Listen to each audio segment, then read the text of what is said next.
যদি আমি বলি আমার রাসূল কেমন ছিলেন, তিনি ছিলেন মধ্যম আকৃতির, তিনি না লম্বা না খাটো। তিনি কখনো বা যখন হাজারো মানুষের সামনে দাঁড়াতেন, বিদায় হজের সময়ে 1,40,000 সাহাবা যখন ময়দানে, তিনি যখন আস্তে করে উঠে দাঁড়ালেন, ওনার চাইতে অনেক লম্বা লম্বা মানুষ থাকার পরেও অবাক বিস্ময়ে সবাই তাকিয়ে দেখলো সবার উপর দিয়ে যে মানুষটির মাথা মুবারক দেখা যায়, তিনি নবী মুহাম্মদুর রাসূলুল্লাহ সাল্লাল্লাহু আলাইহি ওয়াসাল্লাম। তিনি মধ্যম আকৃতির হওয়ার পরে সবার উপরে তার শির, সবার উপরে তার মাথা। সবাই অবাক বিস্ময়ে তাকিয়ে দেখলেন তার চুলগুলো হালকা হালকা কোঁকড়ানো। তিনি কখনো বা যখন চুলের ভিতরে তৈল দিয়ে আছড়াতেন, অবাক বিস্ময়ে মানুষ তাকিয়ে দেখতেন, মনে হতো চুলের মাঝে যেন মৃদু মন্দ ঢেউ দেখা যায়। তার কপালটা ছিল চওড়া শুভ্র, তার চোখের ভ্রুগুলো ছিল দনুকের মতো বাঁকা, তার চোখগুলো ছিল টানা টানা ভাসা ভাসা, তার চোখের পাতাগুলো ছিল গোলাপের পাপড়ির মতো। তিনি কখনো বা যখন চোখের পলক ফেলতেন, অবাক বিস্ময়ে মানুষ তাকিয়ে দেখতেন, মনে হতো মৃদুমন্দ বাতাসে গোলাপ পাপড়ি দোল খাচ্ছে। তার চোখের সাদা অংশ ছিল রক্তিমাভ সাদা, কালো অংশ ছিল তার কৃষ্ণ কালো। তার ঠোঁটগুলো ছিল গোলাপি রঙের, তার নাকটা ছিল খাড়া, ছিদ্রগুলো ছিল ছোট ছোট, নাকের নিচে ঠোঁটের উপরে ছিল চিকন সরু গোঁফ। তিনি কখনো বা যখন মুচকি হাসতেন, তার গোলাপি রঙের ঠোঁট দুটো যখন একটু ফাঁক হয়ে যেত আর দাঁতগুলো যখন বের হয়ে যেত, মানুষ অবাক বিস্ময়ে খুঁজত কোথাও যেন বিজলি চমকিয়েছে। তিনি যখন প্রচন্ড গরমের মাঝে ঘেমে সিক্ত হতেন, কপালে তার মুক্তার দানার মতো ঘাম জমে যেত। তিনি যখন দৌড়ে দৌড়ে তার বিবিদের ঘরে যেতেন, আমাদের মায়েদের ঘরে, আল্লাহ রাসূল সাল্লাল্লাহু আলাইহি সাল্লাম ঘরে ঢোকার পরে মায়েরা দেখতেন কপালের মাঝে মুক্তার দানার মতো বিন্দু বিন্দু ঘাম জমে আছে। মায়েরা বলতেন, গুস্তাকি মাফ কর দিজিয়ে, বেয়াদবি মাফ করবেন, আপনি চুপটি করে একটু বসুন। নবীকে বসিয়ে ওরা ছোট্ট শিশি খুঁজে বের করতেন, অতি যত্নে পরম আদরে তার কপালের ঘামগুলো তারা শিশির ভিতরে ভরে মুখ বন্ধ করে রেখে দিতেন।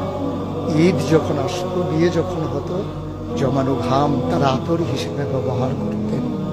এ নবী তো সে নবী, হেঁটে গেছেন 1 মাস আগে রাত পথ ধরে, যাওয়ার পরে তিনি তো চলেই গেছেন।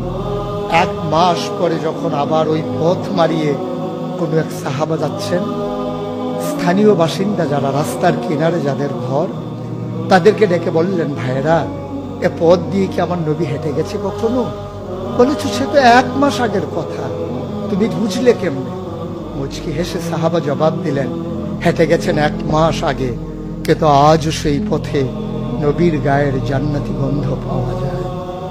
এ আমার নবী, এ আমাদের নবী, আমাদের গর্ভের নবী। কেন পাঠালেন নবীকে? লাকাদ কানা লাকুম ফি রাসূলিল্লাহি উসওয়াতুন হাসানা।